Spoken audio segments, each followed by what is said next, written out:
So, for those watching the video version of the podcast, Closer to Indigo by Maria Koropecki, I'm holding the book up here. It's a beautiful purple to violet. So, when we were talking the other day, kind of preparing for this podcast interview about your book and about what you do and how you help people, I mentioned that I might have a challenging summation question at the end. It's kind of like in the style of Lewis Howes.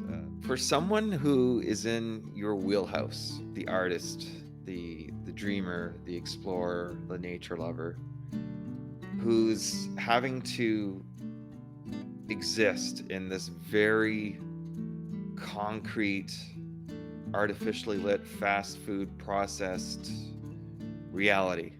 For, say, the nature lover who's stuck in Vancouver, for example, what do you think they should do every day to be true to who they really are, to compensate for all the artificialness they have to endure? Or for the artist who has to fit into the real world of, making a living, but say they're not good enough, they're not yet good enough and confident enough to earn their living as an artist, yet they have to be 9 to 5 and fit in with a career that not necessarily inspires them. Likewise for the nature lover who's stuck in downtown Vancouver in a high-rise. What's your advice to the people who are living the life that isn't where they want to be yet? What should they be doing every day just to be true to their real selves? Brilliant. Okay, yes, it's point your focus inward into your heart. Like, get quiet, get centered, get grounded, and really close your eyes and go into your heart and pour as much love as you can with self-talk or with color, like sometimes like pink or something like really lovely color. Just fill yourself up with this positive self-love and tune into your own guidance and your own intuition. And don't look outside yourself. This has been huge for me. When I get scared or when I'm upset or when I'm anxious, I've learned is to actually go inside and comfort and nurture my own self and not look outside to anybody else. And so when you're in downtown Vancouver, then go inside and picture yourself out in nature. Like, you can do that in your imagination. Yes. So what I've learned is I talk to people and they don't seem to understand what it is that I'm about. They may have known me for 20, 30, 50 years and they're like, they don't get me. And I'm like, why am I following you? Like, you have no idea. You have no idea who I am.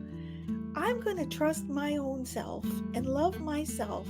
And you can do whatever you want, but I'm not going to put your opinion from this small lens on me higher than my lens on me. Like, I'm going to trust myself first. You can give me feedback or whatever, but I'm going to trust myself first. As an artist, go with that. Like, I'm going to choose this color. I'm going to splash it on here. I'm going to use this word. I'm going to bring in this. I'm going to bring in this. and it's like, that's what people need to do. You can't look outside on all the stuff that's going on in the world. It's just disheartening. The word I was searching for in the original question was conformity. Yeah. And I think I've tried to push that so far out of my life I couldn't even think of the word anymore. Yeah, we're not cookie cutters. No, definitely not. And I think the world has tried to make us into, like, shape us and herd us into these little pigeonholes. But, like, break free of that and just do you, Yeah. do your own. And then people will be like, wow. I truly believe if people focused on doing them, being who they are, and forgetting about so-and-so or such and such group who's got it better, or I'm being this or that because I'm different. It's like, nobody cares. Get it through your head. Nobody cares. Do you, and those that resonate with you will find you, right? Yeah. Like that's basically where I'm at in life. So Yeah, and the thing is, like, when I told you about I was reading that book and I like connected with the author or whatever, and I was like, that author, it's their point of view, and they could say whatever. It's their book. They can write whatever they want. I don't have to agree with it, but at least it's they're sharing their point of view from where they are in the space-time continuum. There's nothing wrong with that. And then it's the same with us, like everybody. You have your own point of view. Trust that. Yeah. that's wise wisdom right there to end on. Trust your inner wisdom. For people who want to reach out to you or follow you on social media, what are the best channels and avenues to contact you or follow you? I'd say the best is on LinkedIn. Okay. And who Yeah. are you on LinkedIn? I'm Maria Koropecki on LinkedIn. Website for reaching out for a crystal mapping, or is it all best just to reach you through LinkedIn for all of that stuff? Well, LinkedIn is good, but if you're not on LinkedIn, then AmoliteWellnessCoaching.com. Well, Maria, I can't thank you enough for agreeing to be on the podcast, and thank you for writing this wonderful journey. I felt like I've been in your diary, in a way.